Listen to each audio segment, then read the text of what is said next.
This podcast is a member of the Place to Be Nation family. Visit us at placetobenation.com, the only place to be in your pop culture world.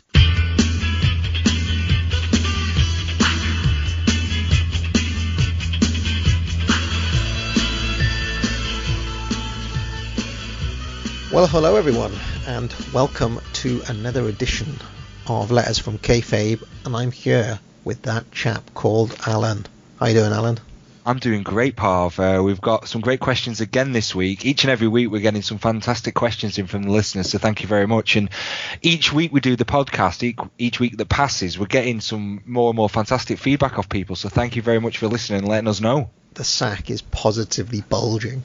Oh yeah, let's get to that sack straight away. We'll be back with the mailbag. Oh, and no doubt the mailbag has just arrived. Well, if a postman delivered like that in England, I'd fire him immediately. So the first question is combining two listener questions here, and it's, Dear Allan and Parv, could you go through the phases of Lord Alfred Hayes and commentary during his time in the WWF? He seems to go through the sidekick goof phase, middle of the road announcer with Monsoon or Mooney, and then kind of end of heelish later on in his run, such as a segment with Bret and Owen after the Survivor Series. And Dear Allan and Parv, I remember that in around 93 and 94, Lord Alfred Hayes inexplicitly turns heel. By this time, he was mainly doing special reports, but now he was openly supporting the heels, as opposed to earlier ones where he would be neutral or outraged at the actions of the heels. What was the purpose of this? And that was from JRH at Pro Wrestling Only, with the first question from Michael Smith on Facebook, who's from Reading, Pennsylvania. So Lord Al, during this time, yeah, he did kind of phase more into being a heel, didn't he, Parv?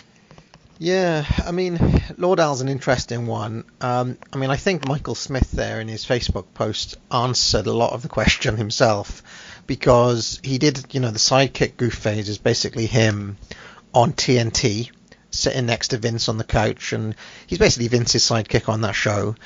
And on that show, I wouldn't, he is babyface, but there are elements of his character that aren't, I remember one time he has Tito Santana on, and Tito makes the Mexican food, and then they try the Mexican food, and Lord Al doesn't like it. He doesn't like Mexican food at all. There's another time where, that's the sort of stuff that used to happen on TNT. There's another time where SD Jones comes in for a bit of samba dancing, and Lord Ali's game for a laugh. He gets involved, but always in this kind of stiff, awkward way. Then the middle of the road announcer. He's been on a lot of the house shows, huge amount of house shows with Gorilla Monsoon, the MSG shows, things like that. And then later with Mooney, typically they'd be on prime time. On prime time they used to show the house show matches in between talking, basically, from various different arenas, and often the team would be Mooney and Hayes on that. One of my favourite little teams, actually, just because Mooney's so, I guess, not a natural wrestling announcer and has zero clue about wrestling, and Lord, and all through that, Lord Al, how can I say, he doesn't overtly cheer the baby faces. He'll be outraged at certain heel actions, but he is quite critical, same as Monsoon. Monsoon will pick up a guy for not hooking the leg, or pick up a baby face for making a mistake. Lord Al's the same. He'll be he'll always point out somebody's put on weight, not putting the work in the gym. He'll say things like, you're not going to win at this level of competition with a move like that. And that's the sort of announcer that Lord Al is. Any memories of Lord Al as an announcer during that time, Allan? Oh yeah, with those examples that you've said, I like that realism in an announcer, and I think someone that was similar to that. I was watching a lot of the Georgia stuff that Chris Zellner's put on YouTube from the early 80s. It's some fantastic stuff, and I was watching an episode the other day where Roddy Piper debuts, and he does the same kind of shtick on the mic where he is a heel to a point, but he's not really. But I'm not associating that bit with Lord Hal, but the point where he points out kind of where they go wrong and the realism, like don't hook the leg like that, a certain wrestling move might work better than another one, and I like that sort of realism in the commentary, and it really engages me in the actual match itself. But getting back to Lord Al, what a crap, what a really rubbish sidekick to choose for Vince McMahon. You know, on TNT, if you can have any sidekick in the WWF around that time, would you really go for Lord Alfred Hayes? I mean, I wouldn't anyway. I mean, is he kind of one of those guys where, you know, if you want to have someone who really crap around you to make yourself feel better in your delivery and you as a performer? And I don't know if that was kind of Vince's mindset by sticking Lord Al on the couch, because he did play the foil quite well, but he was quite stiff sometimes and looked uncomfortable doing it. But I think that was part of his charm. But getting back to his kind of heel or quasi-heel kind of run that he did, or kind of the year or so where it's really started, where he was a heel sympathizer, and it was right after WrestleMania 9.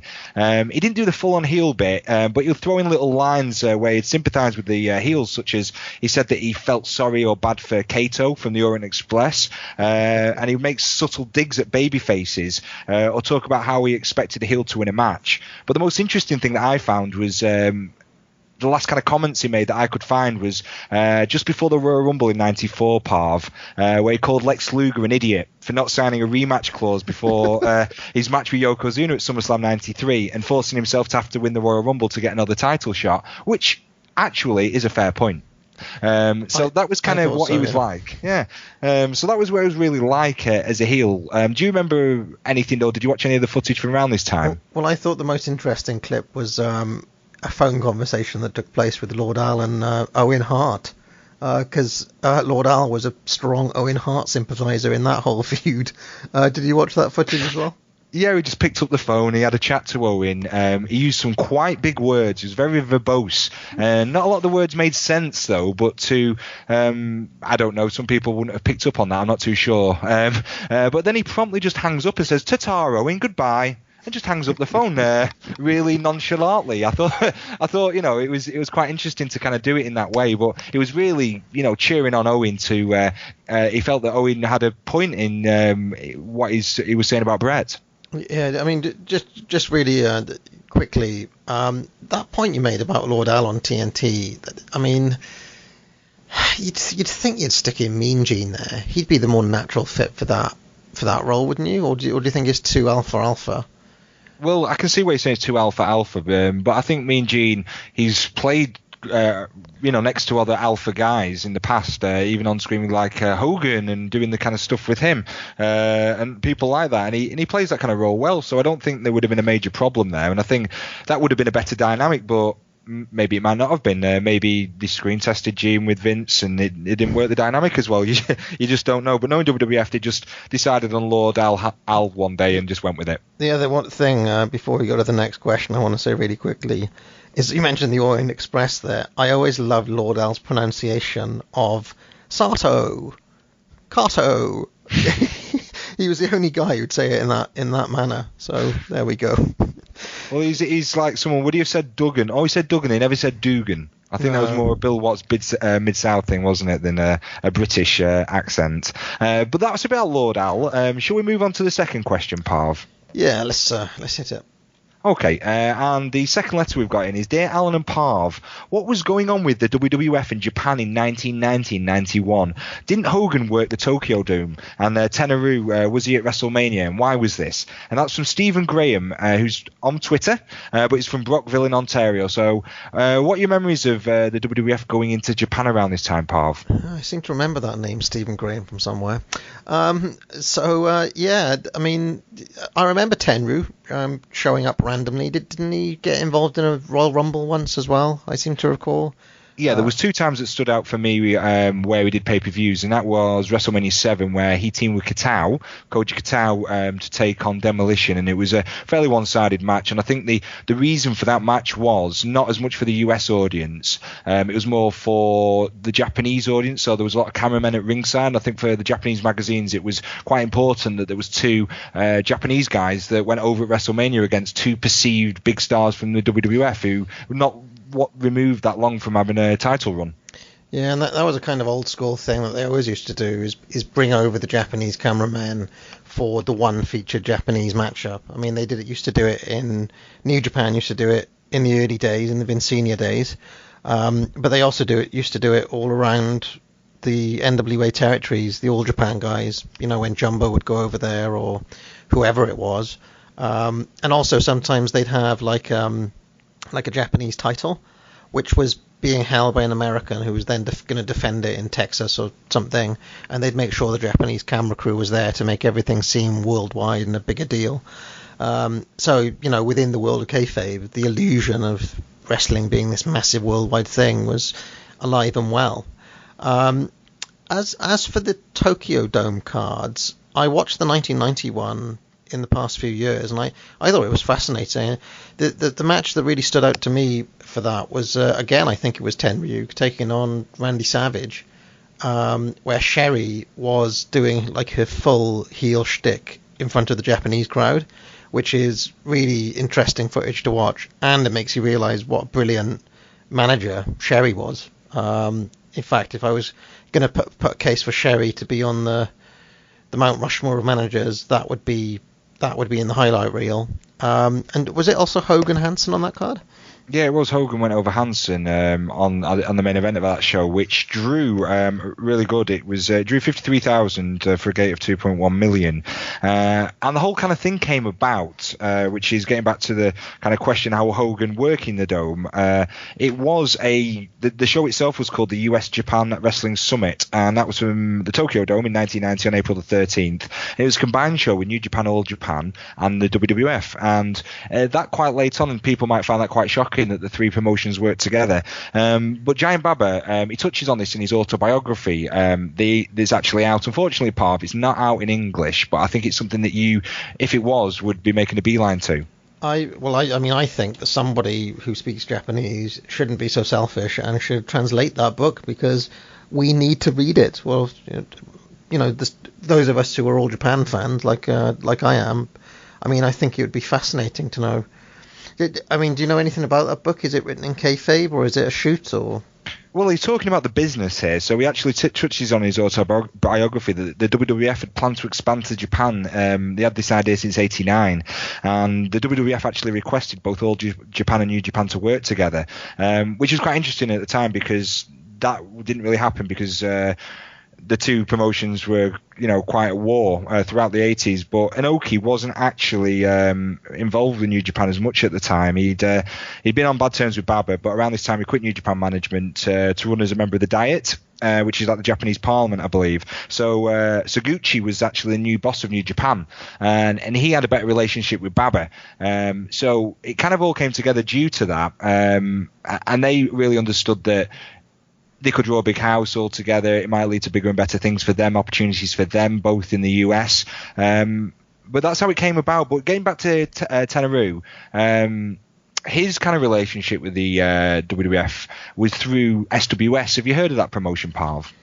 Yeah. I know it was led by Tenryu, right? It was his. Well, promotion. It wasn't his actual promotion. He was not officially part of the SWS office, but he had a lot of influence because he was the top star and headliner. But he himself wanted to be associated with the kind of high-profile guys he deemed in wrestling worldwide, and the image of the WWF more than anything else appealed to him. So that was kind of his mindset for working with the WWF, and it meant that his promotion could get new, fresh matchups with guys that had not worked a lot in Japan at the time. So there was quite a few guys going over in the early 90s, wasn't there, Parv, to work some kind of dates for SWS. And I'm guessing that this is why Ric Flair had that phenomenal match with him in 1992, which you need to see if you haven't, because it's one of those hidden Ric Flair matches that not many people have seen. Terrific, really stiff chops, excellent match. And I think he was WWF champion at that time in 92 when they have that match, so that kind of makes sense as to why he would have been there, because Tenryu was looking for the top talent around the globe. Yeah, and I think they ran the show themselves together at the Dome. I mean, the first year in 1990 was All Japan, New Japan, and the WWF, and you can check out the results. We're freely available online. There's some interesting matches like Tiger Mask, who was Misawa at the time, Tiger Mask 2, where drew Bret Hart. Another interpromotional match that we had Baba and Andre beat Axe and Smash. So they're kind of interesting matchups there. But in 1991, we had the WWF SWS WrestleFest show from the Tokyo Dome, and that was March the 30th, 91. It drew between 42 and 45,000, but they did announce it as 64,000 paid. But the main event of that show was the Legion of Doom beat WWF champion Hulk Hogan and Tenryu via countout, and that for that time period, that is an interesting result, really, wouldn't you say, Parv? Yeah, very interesting. You'd expect Hogan and Tenryu to go over there. Yeah, you'd say so. I would have thought. I mean, it was by countout, so it wasn't going to be clean. But obviously, that would have been to bring on rematches down the line that didn't really happen. But they did have this relationship with SWS for a few years, and then I think the relationship then moved on with more to be Tenryu, who moved on to War, a promotion he ran for years in Japan, Wrestle and Romance, and WWF had ran some cards with War, and they had successful partnership in some Japanese tours in '94 as well. They ran in partnership with War to some degree. So there is kind of some WWF Japan stuff in the 90s that's not really kind of touched on by the WWF themselves. They don't really acknowledge that in their history anymore, do they? No. Okay, well, although that they have started, I've noticed nowadays, to mention all the Japanese wrestlers on the commentary. Yeah, the ones that don't work for their promotion. I don't know. Some may think that's a cool thing. Years ago, I would have said, yeah, brilliant. They're mentioning all these guys like Misawa, Kobashi, or even modern guys. But I think now, get your own guys over. Worry about that first before you're getting other talent over from other promotions. I know it adds a little element of credence to the commentary or whatever, but I think concentrate on your own guys, not even name dropping other guys. And I think some of it's done to try. The announcer that does it, I think the most guilty of it is Mauro Ranallo, but I don't think I'm a huge fan of it, to be honest. I think I would have been years ago, but not as much anymore. Maybe that's the grumpiness in me that's coming out nowadays. Damn smarky commentators. Okay. I think there's time for one more question, Alan. Yeah, I think we can squeeze one more in. We've got one here. Dear Allan and Parv, my favourite wrestler is Big Bully Busick. Can you tell me more about this great superstar? And that's from our good friend Chadley Crisolo in Newark, Connecticut. So, Chadley, we've got Big Bully Busick. You're forcing us to talk about him now. So, go on, Parv. Tell us what you know about Big Bully. Well, he came in during, I want to say just before the Survivor Series in '91. He had a little run, didn't he? Yeah. Late summer into Survivor Series.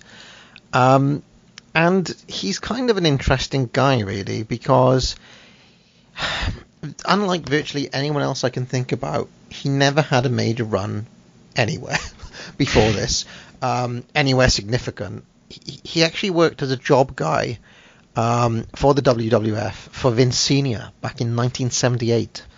And then he kind of worked off and on as a kind of local jobber in 79 and 1980. Then he seems to disappear off the grid for a while. And when he comes back, he's working in Georgia, but not Georgia Championship Wrestling, but the Championship Wrestling from Georgia, the Ole Anderson reboot post Black Saturday. He crops up working for them. Then what happens to him? Then he kind of disappears from the grid again a little bit from the results that I can see, and he crops up 4 years later in 1989 working for Dusty Rhodes for the the Florida promotion that he opened after Florida closed. I'm spotting a trend here, Parv. That's two promotions there that he's kind of gone into that isn't the real one. It's kind of a reboot. And then he ends up working for Global, that Herb Abrams. No, Global's not Herb Abrams. Herb Abrams was the UWF. Oh, Global's no, sorry. The one that was kind of running Dallas. It was when I know the one. Sorry. I know that this is around the time where Tony Atlas has a run down there, doesn't he? And various. I've seen a bit of that promotion. There's some on the WWE network, and there's footage Steve Austin. Actually, it's televised. Steve Austin was USWA. Global was after that. It's like what Lightning Kid, Eddie Gilbert was around. It's kind of mixed bag of talent on there, but that's where he got his first major national exposure. Terry Garvin, I want to say, would have worked for them. Yeah, that's the type of guy that was there. But they were on the ESPN. Which at the time was a fledgling sports network, but it was a national television deal nevertheless.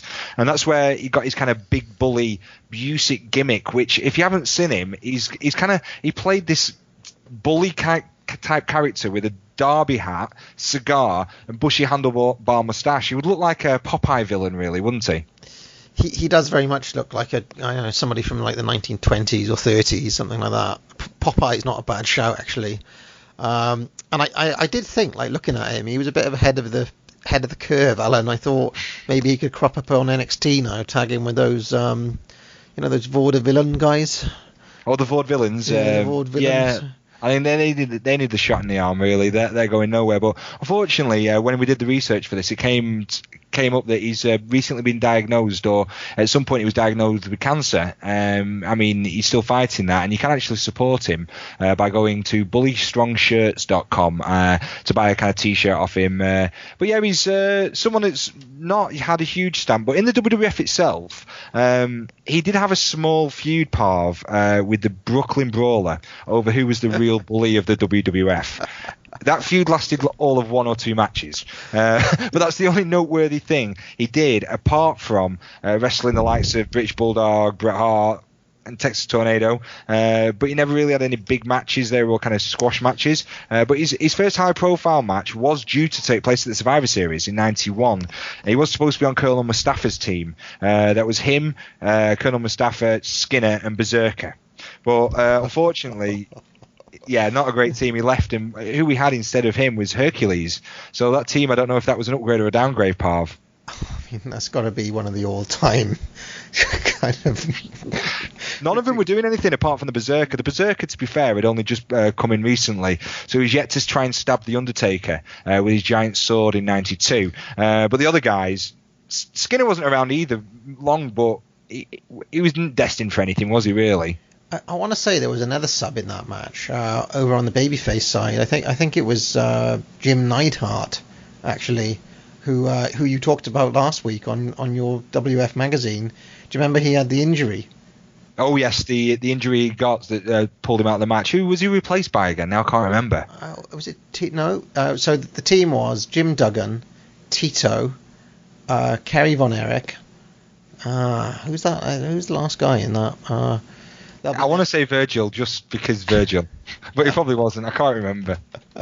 There'll be people who are screaming at the sort of fans who listen to the show will know instantly. Oh God, yeah. I mean, I'm slapping my wrist there for not knowing. It was Sarge. It was Sergeant Slaughter. Okay, no, it wasn't Virgil. I think Virgil was in a match against the same team as Roddy Piper and Bret Hart against Flair and Co. The Mountie. That rings a bell. But yeah, he didn't ever stand out to me as a great worker, as a bad worker. He was just a guy, wasn't he, really, Nick Busick? And he didn't really have much of a stamp on the business, but I wish him all the health in his continued fight with cancer. I want to say he's got one of the most fringe figure careers of all time, if you don't count his WWF cup of coffee. It's ridiculous that, like, he doesn't work for anyone decent. And, like, there's no rhyme or reason. Like, he's in the Northeast for the first run, he's in Georgia for the next run, he's in Florida, and then he's... Where was GWF? It was basically in Dallas. Yeah, it was Dallas, based out of there. But he did have Harvey Whippleman as his manager as well. And he did have a finisher called the Bully Bender. He had two in the WWF. He had the Bully Bender, which was a stump puller type maneuver. And in the GWF, he had the Bully Blaster, which is a heart punch. So the old Ox Baker gimmick. Yeah, so there we go. That was what we could really dig up about Big Bully Busick. So hopefully that's answered Chadley's question, and hopefully he picks a favourite wrestler and he sticks with it. I don't mind if it's Nick Busick. I don't mind if it's Virgil. I don't really care. But just stick with someone, Chadley. I mean, in fairness to Chadley, Virgil's going to become the poster boy of Letters from Kayfabe, isn't he? He's kind of... Well, you know what? I'm going to be honest here. I've grown a little bit partial to Virgil. I don't know why. Maybe I've softened on him. I did post a GIF about 6 months ago, Parv, of him, and this isn't in the WWF, this is in WCW, of him dropping Buddy Lee Parker right on his head on the apron from a suplex spot by accident on purpose. So I think he knew he was doing it, but I don't think he let Buddy Lee Parker in on it. And he absolutely just kills him onto the top of his head. It's brutal looking. He just walks away thinking, yeah, whatever. And it's quite a funny gif. I'm going to see if I can repost that when the show drops, because it is quite funny that it's Virgil doing that. All right, well, let's go over to JT Rozzero now for this week's Event Center. Let's take you down to the Event Center.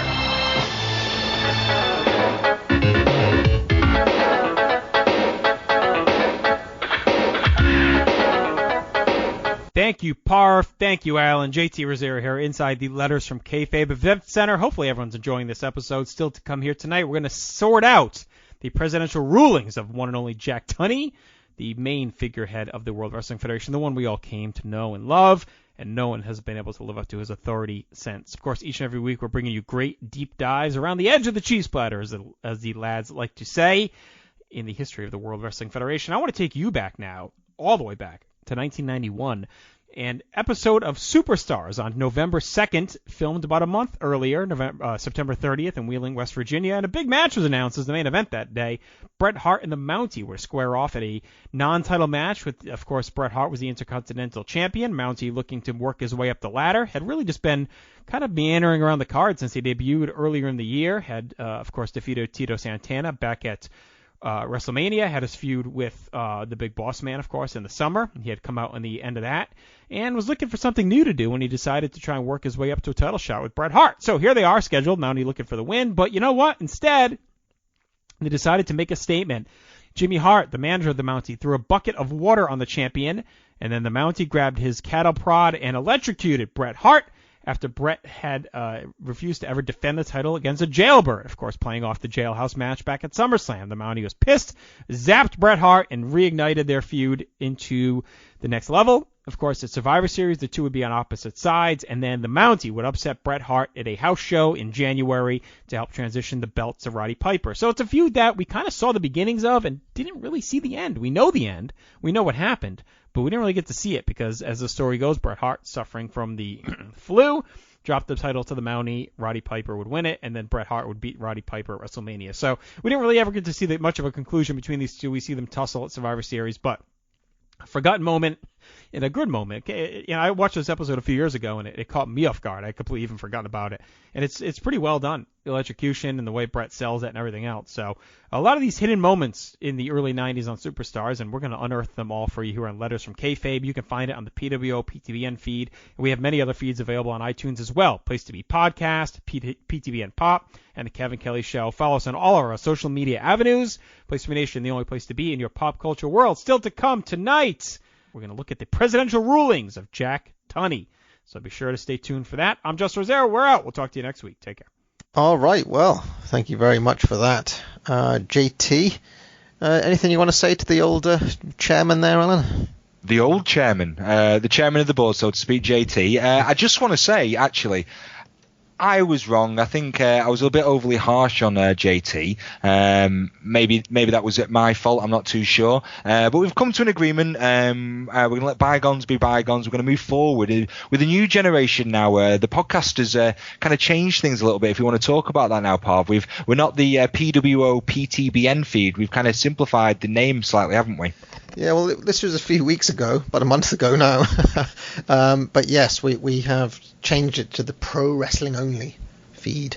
And that was basically just because we thought the acronyms were a little bit of a mouthful.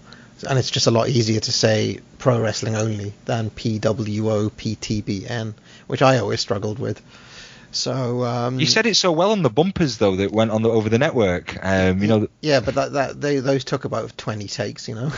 Oh, fair enough.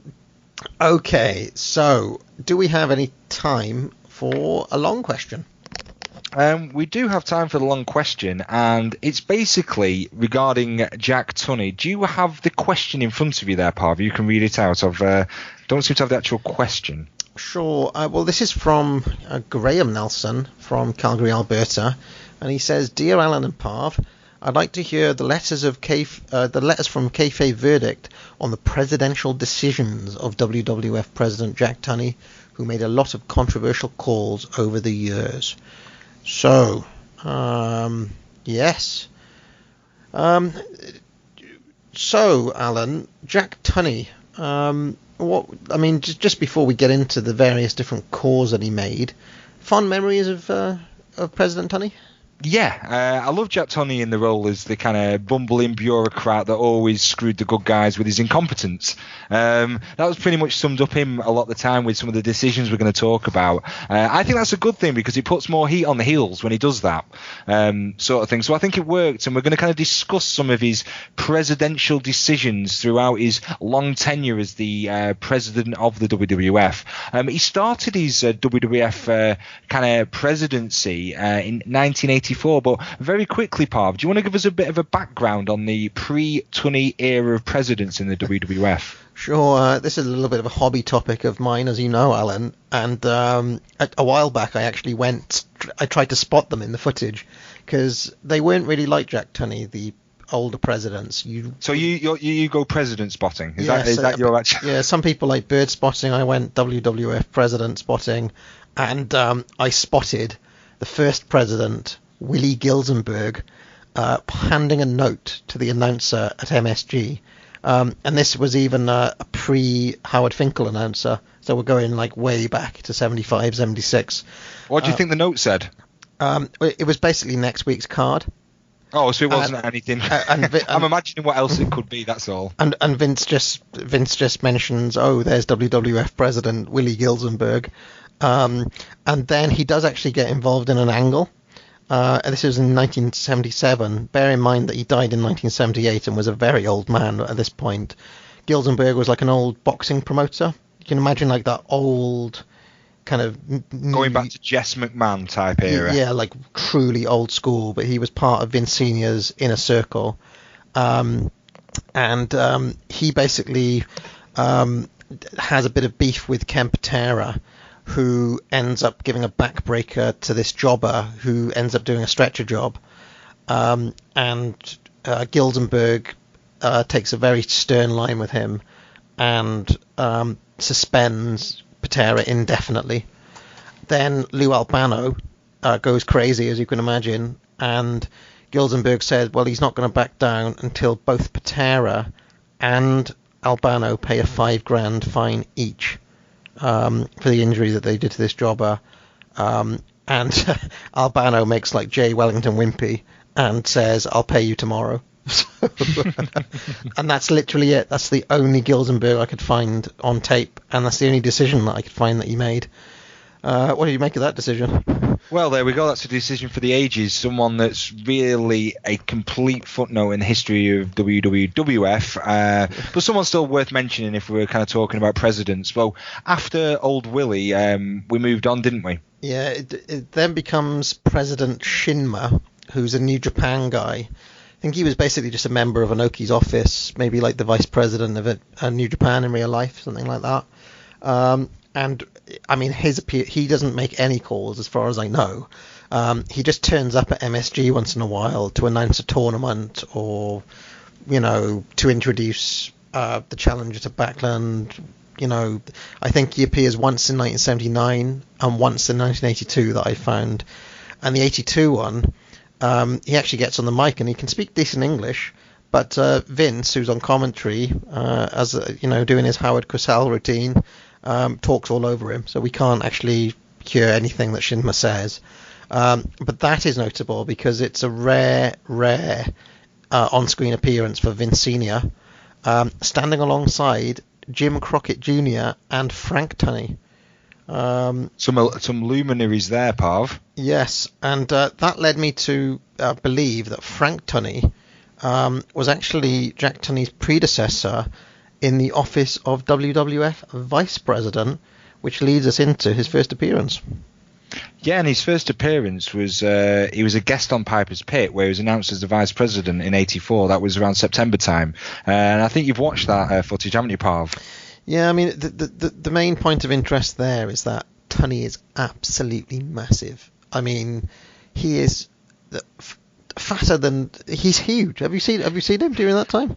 Yeah, he's pretty big. I would say he's tipping the scales around 272, 280 pounds. Definitely portly. He does fluctuate in size throughout his run. I don't know if he's if his payoff is related to his size, if he's getting good payoffs, he's a bigger, and if he does poor decisions, gets bad payoffs, he's gets a little bit slimmer, because he does get slimmer throughout the years. So maybe that kind of coincides with these bad decisions, or some bad decisions that we're going to touch on as we go through his career. But he knocks around in '85, where the only real time of note that we see him is his in-ring segment. There's him and some other guys, Basil DeVito, and they announce someone's won the Rolls-Royce, and that was at the Wrestling Classic pay-per-view. So someone had won a Rolls-Royce for some phone-in thing or something or other, and the crowd completely booed the whole segment. So that was the first appearance by Mr. Tunney. But the first real one of note where he makes a decision as such, or he's mentioned to try and get someone to make a decision, is when Bobby Heenan did guest commentary over a Jake Roberts match, where he mentioned that he had a meeting with WWF President Jack Tunney in an attempt to have Andre the Giant suspended. So around this time, Parv, Andre the Giant, he's up to his tricks, wasn't he? He was masquerading around with a mask on, and I don't think Bobby Heenan was too happy about that. So is there anything that you remember from kind of that angle? Yeah, well, I mean, it was patently obvious that Andre was one of the machines, wasn't it? Yeah. Yeah. I mean, the main thing I remember is that in an interview between Heenan and Tunney, there's an absolutely ridiculous suggestion from Tunney that it could be Giant Barber. Which is just, I mean, you can find that on YouTube. I'll put it in the playlist, but it just, I did it like a double, like, did he just say Giant Barber could be Andre? And it's that deadpan as well, didn't he? Yeah, absolutely deadpan. And this is around the time that Heenan's saying things like, "You've jobbed me out, Tunney, you've jobbed me." So that's quite interesting to see as well. No, they always had a kind of interesting relationship, Heenan and Tunney, didn't they? And Heenan would always kind of slag him off a little bit on commentary for being a poor president. He'd frequently call him Jack on the take Tunney on commentary, which was interesting considering how Tunney ended his tenure. Well, yeah, that's true. Would this be on the take from like Hogan and his cronies? Is that what Heenan was kind of alluding to? Yeah, I think he was basically saying that he was corrupt and that that's why he gave so many corrupt decisions.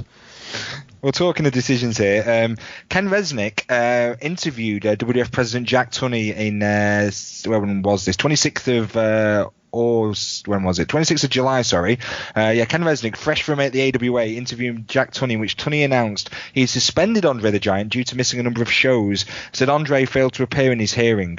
Bobby Heenan then came in and said that Andre was obviously one of the machines, with Tunney responding that if Andre was proven to be one of the machines, he would be suspended for life.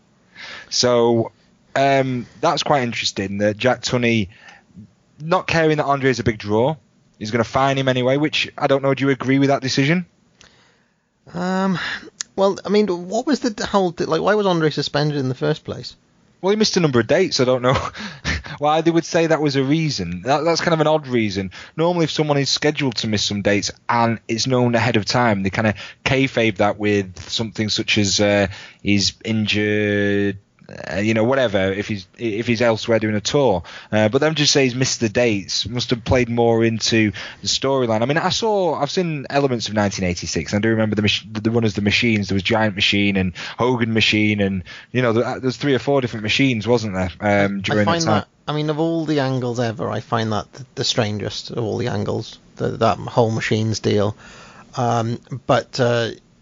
Yeah, I broadly agree with Tunney here. I mean, why isn't Andre turning up to the hearings? You have to take a tough line with these wrestlers. That's what I think. Yeah. Well, that's fair enough. But then the next time really we see Tunney is 4 months later. Actually, it's 5 months later. This was in December of '86. Jack Tunney, he was on the show and he confirmed the reinstatement of Andre the Giant, and also revealing that Andre didn't even attend the hearing that got him reinstated. Yeah, Bobby Heenan didn't attend.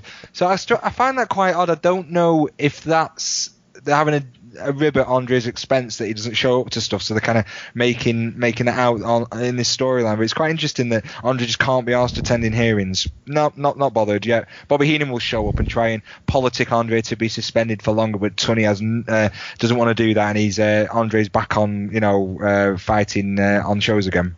Well, if you ask me, this is a weak decision from Tunney. U-turn. I mean, he should have stood firm. Oh yeah, I think first time Tunney, good decision you felt. Second time not so good, and he should have kept Andre. Well, it's it's weak leadership, isn't it? Well, no, I can see that. He needs to make a stance with these silly wrestlers, doesn't he, and show them who's boss. But the next time that we see Jack Tunney, he's in the pit. He's in Roddy Piper's pit, and he's with Hulk Hogan and Andre the Giant, and he presents Hogan with a trophy for being the world champion for 3 years. So that was so obviously that was the 3-year anniversary because Hogan beat Iron Sheik in early '84, and I think around this time as well, I don't know if it was on the same segment, Parv, that Andre himself got a trophy for being undefeated for 15 years, was it? 15 years undefeated.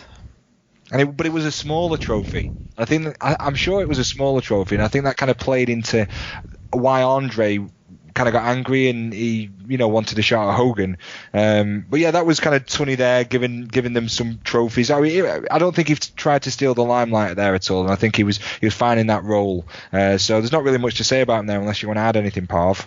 No, let's move on. All right, so the next month he's back on TV, and Jack Tunney suspends referee Danny Davis for life, and then Jimmy Hart came out and led Davis back through the curtains. So Danny Davis, he was definitely someone that was on the take around this time as a referee, wasn't he, Parv? He was evil Danny Davis, and I mean, there's no room for that in the modern game, in the modern profession, in this great sport. So yes, I fully support Tunney in his suspension of Davis. Well, we don't moan about nowadays that characters are one-dimensional. I mean, on WWF TV, there's a lot of characters that are only defined by one thing. Well, Danny Davis is a wrestler. What was his look as a wrestler, Parv? Can you remember? Well, he wore those. Didn't he wear those stripy kind of? Stripey. He kind of looked like he dressed a little bit like one of the Bulldogs, but he was more stripy. That's what I seem to remember. Well, yeah, he just wore black and white stripes, and he wore just to define that he was a referee. But he's not a referee anymore. So moving on from that one-dimensionalness, that was kind of a lot of characters were like that even then, and we moan about that now. But kind of Vince has always realistically had one-dimensional characters, and that's kind of a good example of that. That he was a referee still. But if anybody's ever watched a Danny Davis promo, they'd know that he's got probably no dimensions to his personality. One is an overstatement.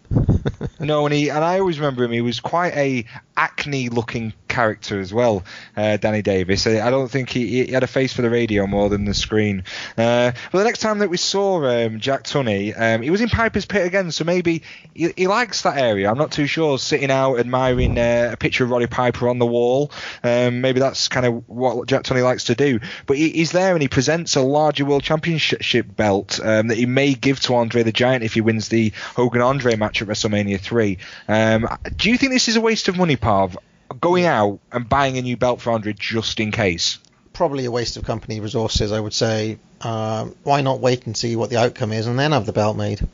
Yeah, you would think that was more logical. I mean, you could just say to Andre, listen, mate, you can raise it above your head, put it over your shoulder, by all means, give it Heenan, do what you want, just don't put it around your waist because it won't fit. I'm sure you can understand. We'll get you a new belt sorted out. We'll go to Dave Milliken or whoever makes the belts. There might be a couple of weeks delay, but I'm sure you'll understand, Andre. But no, Tunney goes and spends $10,000, $15,000, $20,000 and buys a giant belt, which is no doubt now in storage in Stamford somewhere. So yeah, I think that was a momentous waste of money from Tunney, and something I'm not quite happy with. And I'm glad that you agree with that, Parv. Yes. And I think the next time we see him was in June of '87, and Jack Tunney, he announced that the DDT would not be banned for life, despite the protests of Jimmy Hart and the Honky Tonk Man. So can you remember around this time they were kind of pushing for the DDT? It was a brutal manoeuvre, and he felt that really it didn't have any place in the WWF at the time. Yeah, well, I have to support Tunney's decision here. You can't have the likes of the Honky Tonk Man and Jimmy Hart ruling the roost. Why should they ban the DDT? It's a legal move. It's an effective maneuver. And just because Jake Roberts is having success with it, there's no reason to ban it. So I'm fully with Tunney here. Well, that's fair enough. I mean, we're agreeing with him here a little bit here, Parv, and I would say that's quite good for Jack Tunney as the president of WWF. We don't want someone who we don't agree with. So the next time we actually see him is at the Paul Bosch retirement show. And there's quite a few people on that show, Parv, isn't there? Some names. And can you give us a quick background about that show? Yeah, I mean, really interesting. Paul Bosch, of course, had been the Houston promoter for many years. I think, I mean, if you want to see some Houston footage, there's the NWA On Demand, the Bruce Tharp's baby, of course. And I'll give that a little plug to keep my friend Pete happy. And he had been promoting Houston for a very long time. I want to say 30, 40 years. And Houston was one of these interesting little towns that kind of, I want to say little town, but it was an interesting place where Bosch could basically bring in talent from all over the place, which is why there's such a wide range of different people here, because it was kind of like an independent, non-affiliated town. And I think Bosch had been working with the WWF for the past couple of years after he fell out with the NWA for the various different reasons. Paul Bosch is a legend, and that's why I'd expect to see so many luminaries in attendance. Yeah, we've got some people here that obviously well known. We've got Pat Patterson, Luthez, Jack Tunney, Sputnik Monroe, Bronco Lubitsch, Big Billy Red Lions, Boris Malenko, Gene Kaniski, Ernie Ladd, Jose Lothario, Vern Gagne, which is quite interesting. In '87, seeing him in a WWF ring when the AWA was still running against WWF. I don't know if you spotted that name, Parv. Wow, that is interesting that he's there. Well, Stu Hart as well, who, had been stiffed by the WWF for the payments, if you remember as well, when they bought the Stampede territory. Well, I mean, I guess that just goes to show you that people respected Paul Bosch so much they were just willing to overlook all of their different grudges and affiliations just to honour the great man. No, and I think that's fair. And he's on commentary for this show, because the actual show is available. It was Bruce Pritchard, Mike McGurk, and Pete Doherty on commentary. What a threesome that was, Parv. Basically, one of the all-time worst teams. Probably the worst commentary team to not involve superstar Billy Graham that has ever been committed to tape. And we're moving on now. We're getting on to one of my personal Jack Tunney highlights here, and this is from the Best of WWF Volume 15, where you can see this. Tito Santana and Rick Martel, they beat Bret Hart and Jim Neidhart Hart Foundation to win the titles. And what happens is we then go to an interview backstage where we see the new champions celebrating with Bam Bam Bigelow, Hillbilly Jim, Junkyard Dog, and Jack Tunney. What an odd kind of group of people celebrating there for Strikeforce picking up the straps, Parv? Well, I just think it's a disgrace. I mean, he's the president. He should be impartial. Why is he hanging out with Strikeforce? That's my question. Jumping up and down, celebrating, glad-handing. Jack Tunney, as a president, you want to congratulate people. You want to motivate your kind of talent, don't you? So maybe a congratulations was in order. He'd seen Rick Martel and Tito Santana toil for quite a number of months on the house show circuit, and I think maybe it was their time and he was pleased for them. Well, where was he for the Brainbusters a couple of years later? I didn't see him jumping up and down then. So. Well, might not have been happy with Arn Anderson for whatever reason. You can't. We won't touch on that. But now moving on, we kind of skip a year. He doesn't do much from around this time where the Rick Martel and Tito Santana won the belts to, I would say, November '88. Sorry, it was still in '87. It was. Yeah. I'll start that again. The next time with Jack Tunney is a couple of months later, where he basically mentioned that from the interview stage, he was interviewed that he announced that if the Islanders would be indefinitely suspended until Matilda the Bulldog was found. So if people don't know this, Matilda was the kind of mascot for the British Bulldogs, and Matilda went missing. The Islanders were and Bobby Heenan was seen as the culprits. So Jack Tunney was on the hunt for Matilda. So the next time we see Jack Tunney is 2 months later, where he's still trying to find out where Matilda is. Still hasn't turned up. So between November '87, January '88, Jack Tunney's time was taken up, probably with a magnifying glass and a deerstalker hat or of some description, going looking for Matilda. Yeah, more flagrant abuse of his office to look for a dog, essentially. I mean, what's he doing here? Why is this so important? There must be forms to fill out, important matters to attend to, and he's looking for a dog. So, yep, I'm not happy with Tunney spending his time and resources on this. Next time we see Tunney is for the contract signing at the Royal Rumble '88. That was a contract signing for the show that we're going to do. It was February, wasn't it? It was the highest rated WWF Saturday Night's Main Event. So they were hyping the rematch between Andre and Hogan. So there was contract signing, and what had basically happened is Andre, who had paired with DiBiase and Virgil, had to be told repeatedly to join Hogan and Jack Tunney for the signing before Hogan was able to sign the document. So he was literally just there to oversee events. He didn't do a very good job, though, because obviously they don't respect him, because Andre rammed Hogan's head into the table, didn't he, and flipped it over. Well, I think we've established that Andre has absolutely no respect for Jack Tunney. He's walked all over him time and again. So. Yeah, he really didn't. I don't think he really cared for authority figures at all. Fair enough, you're 7'4", you're 500 pounds. Kayfabe sizes. You're not going to mess around with someone like Jack Tunney. You don't need to show that guy respect. The next time really of note that Jack Tunney did anything was in September of '88. Well, hold on. Doesn't he strip Andre of the title? Oh no, I've completely overlooked one of his biggest decisions. If you want to elaborate on that, Parv, while I kind of slap myself. Well, basically what happens here is that Andre beats Hogan at that event, and then immediately sells the belt to Ted DiBiase, who declares himself the new WWF champion because he's bought the belt. And Tunney famously announces that this is unconstitutional, it's not allowed to happen, strips DiBiase of the title. In fact, he never sanctions it. DiBiase is still not in the history books, even though he was walking around as the champ for a couple of weeks. And then he announces the tournament to take place at WrestleMania, which, I mean, really, and this is something that I've considered before. I did a long review of WrestleMania 4 with a couple of Place to Be guys a few years ago, and we went into this in some detail. And to me, something doesn't sit right with me about this decision to have the tournament. It's unfair on Hogan, it's unfair on Andre, and most importantly, it's unfair on DiBiase. Well, you would say that about DiBiase. You've been his number one fan, Parv. But to be fair, Andre and Hogan, they got a bye in the first round. They went straight into the second round. And, there's too much hijinks.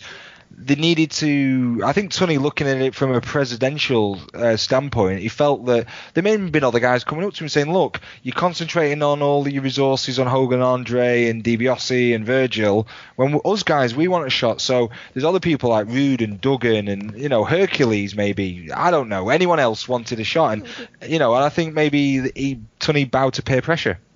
Yeah, and then DiBiase had to toil through, many grueling rounds as Hulk Hogan screws him out of the title with a chair shot.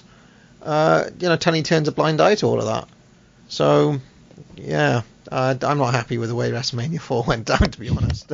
Well, looking in hindsight, I don't think anyone else, looking back at the show, it wasn't a great show by any means, and with a pretty dead crowd as well, thanks to being at Trump Plaza and Casino, which isn't actually called Trump Plaza and Casino, it's called something else. It's just kind of, that's its name tying its sponsorship. But moving back to Tunney, though, the next time we really saw him was in September of '88, where he announces that Ron Bass was fined $10,000 for his attack on Brutus Beefcake the previous week. And that was one of the infamous Red X moments that we've touched on in a previous episode, isn't it? Yeah, my only thought there is that the inflation from 1977 to 1988 didn't change much. The fine stayed at a flat 10 grand because that was the Kempatera amount, if you recall. Yeah, and do you think that's a fair amount, 10,000? You know, in knowing the wrestlers themselves, they're independent contractors, they've got to pay for themselves on the road. Do you think Ron Bass, being someone who's just a low to middle of the card type guy, do you think that guy's got a spare £10,000 that he can give Jack Tunney and the WWF hierarchy rather than feed his family? Do you know? I don't think that's fair. I'm getting quite hot about this, Parv. I mean, fair enough. He put a spur over Brute's beefcake. It wasn't that bad. It was more of a scratch, for goodness sake. And Jack Tunney to dish out a $10,000 fine, I think that's ridiculous and uncalled for. Well, considering who he was branding there, maybe he should have given him some money. Yeah, well, I think that's fair, brother Brutai. It deserves everything he gets in my eyes. So with Jack Tunney after this, November 88, Jack Tunney was a guest of the Brother Love show. On that show, it was interrupted by Bad News Brown, who asked Tunney why he's receiving no title shots, and then he accuses Tunney of accepting favours from Miss Elizabeth. Right. Well, you know, where there's smoke, you never know. Tunney then shoved Brown and asked how dare he make those accusations. And Bad News Brown then grabbed Tunney by his shirt and forcing Tunney down to his knees while threatening him. And that's quite a visual there, Parv. Jack Tunney on his knees, begging for mercy from Bad News Brown. And I believe this would be like the only time that Tunney's physically involved in an altercation. So it's pretty shocking.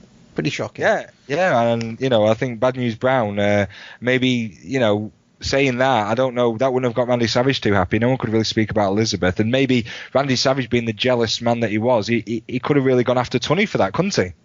Yeah, I mean, I tell you what, Savage had a lot of people he had to keep his eye on around this time. Ian Mooney, of course, as we know from previous weeks. he was a sleaze. Oh no, that was Sherry, of course. That was Sherry. Yeah. Sorry. Sherry. No, it's okay. But yeah, Ian Mooney's definitely someone. He's a cult favourite here at Letters from Kayfabe, and any chance we can get to mention him, I've noticed that we try to, don't we, Parv? Well, I mean, I'm just thinking of Savage's hit list there. You know, Tunney, Ian Mooney. I wonder who else was on there. Bad News Brown. Yeah, and next time really we see him in a real note is Saturday night's main event, and this is one of your favourite feuds of this era, isn't it, Parv? The Ronnie Garvin Greg Valentine feud. Yep, good underrated feud, and I mean, what happens here? Tunney makes Garvin a ref, I want to say. Yeah, he makes him a ref. I mean, and Tunney's showing on screen where if Garvin physically is involved in any more matches, he would face a long suspension. So at this time, he was kind of getting involved in matches and making a nuisance of himself and stopping the ebb and flow of the show. So I think that's a fair kind of ruling from Jack Tunney that, you know, he's threatening to suspend him if he becomes physically involved anymore in matches. And is this how Garvin ends up as the ring announcer, as the special guest ring announcer, because he wasn't allowed to do anything? Like, does he end up getting suspended? What happened? Well, yeah, he gets suspended as a referee. This came, you know, the next month if he got involved in a Valentine snooker match on Saturday night's main event as a referee. And then after that, he was reinstated as a wrestler. He kind of pushed for it, and then in the end, Jack Tunney just agreed. Maybe he just thought, I can't be bothered with Ron Garvin.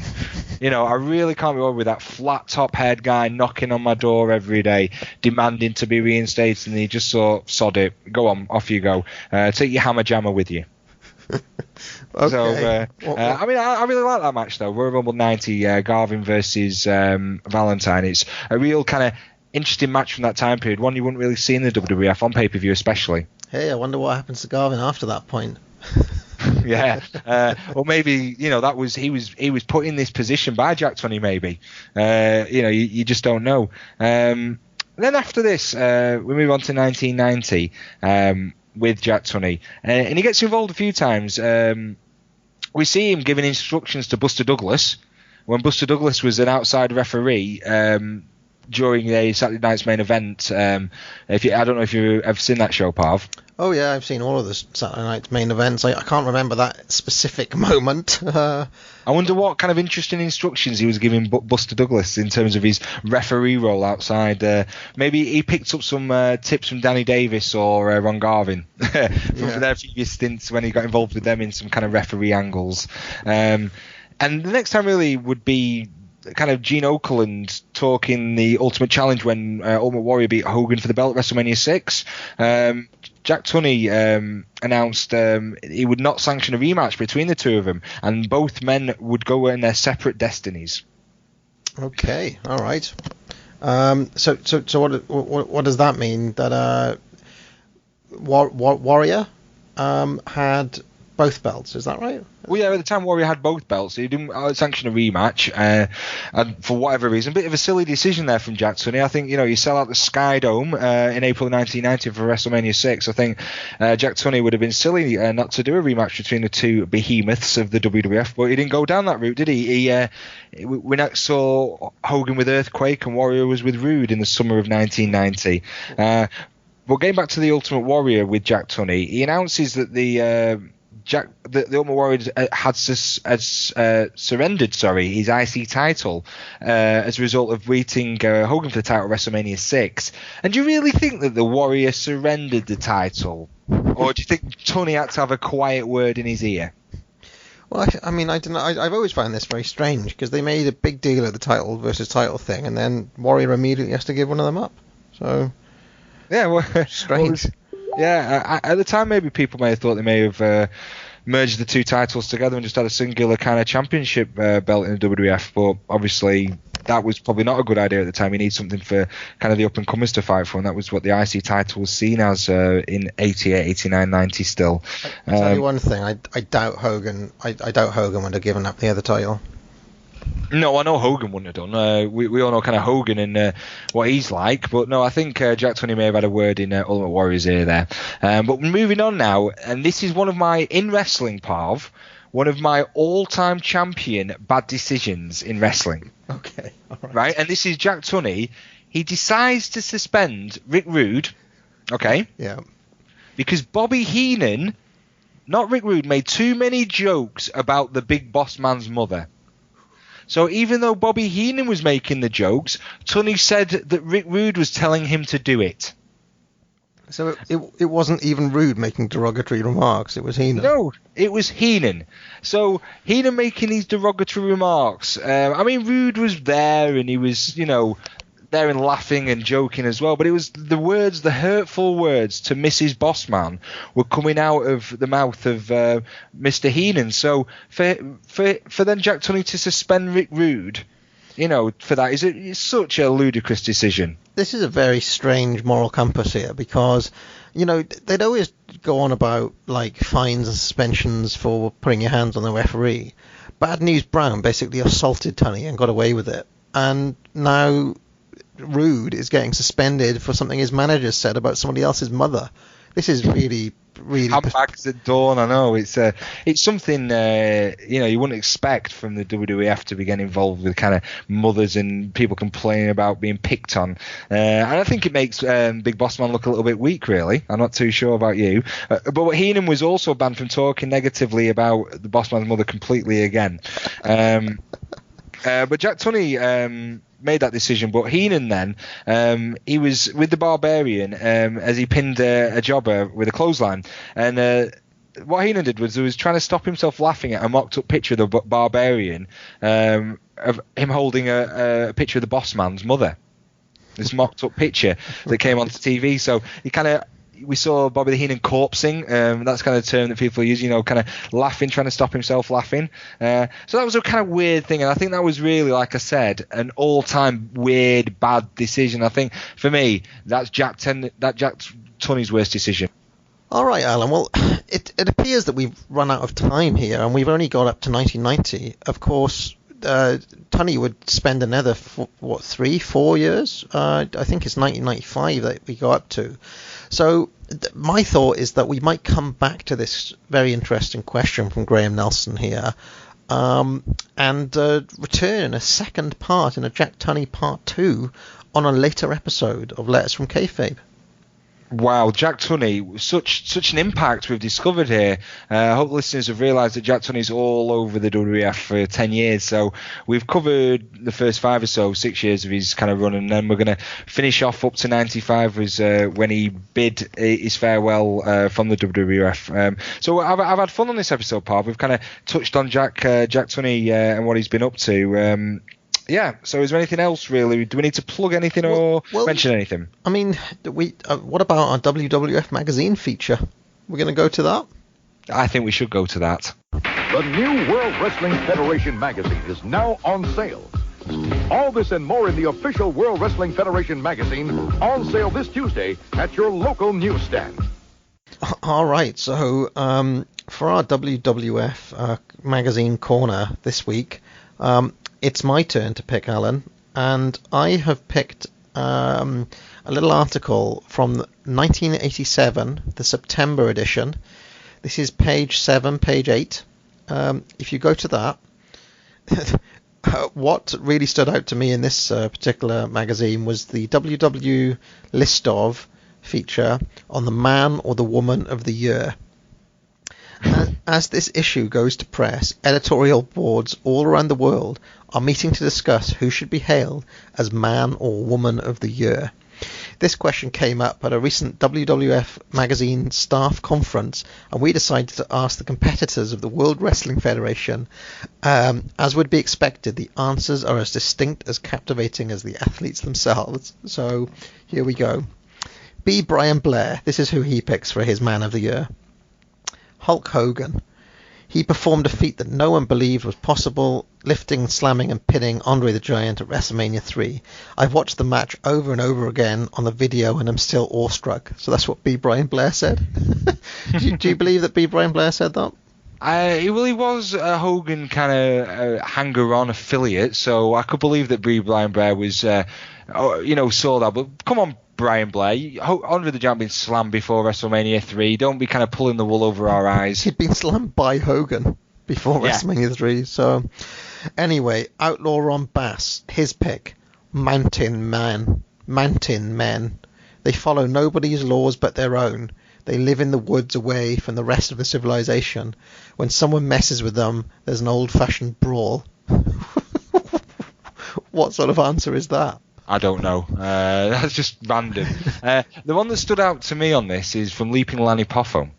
Oh, yes, I noticed that. I mean, maybe some affiliation with you here, Parv. His man of the year is William Shakespeare, the great British writer who wrote Romeo and Juliet, Hamlet, and all those other timeless plays. He died more than 300 years ago, but his writing lives on. I mean, that's a nonsensical pick from Lanny Poffo. I mean, how could William Shakespeare be man of the year for 1987?